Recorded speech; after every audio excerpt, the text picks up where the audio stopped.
Dos amics anaven junts per un camí, quan van veure sortir un os enorme que llançava terribles rugits. «Socors! Auxili!», van cridar tots alhora.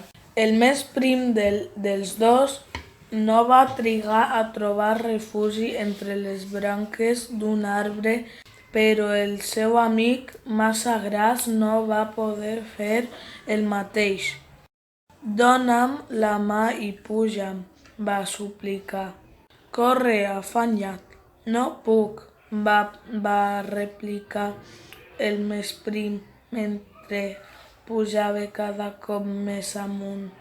«Si ajudo a algú tan gras com tu, corro el risc de caure i no vull que l'os em devori». La temible fera guanyava terreny a poc.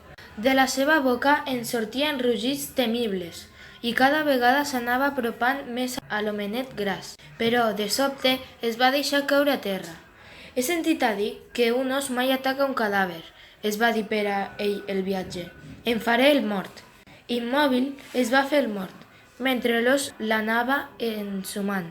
Després l'animal se'n va anar, realment convençut que l'home estava mort. Quan l'os se n'havia anat, l'altre viatger va baixar de l'arbre i li va dir al seu amic: «Has tingut molta sort, te n'has escapat pels pèls. Em pregunto per què se n'haurà anat l'os. Fins i tot m'ha semblat que et deia alguna cosa a l'orella». Va dir: «Què t'ha dit?»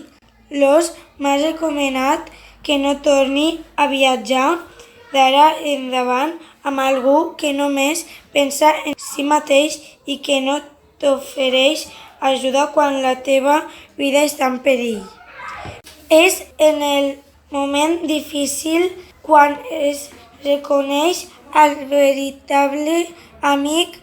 I amb aquestes paraules l'home va seguir el seu camí sol.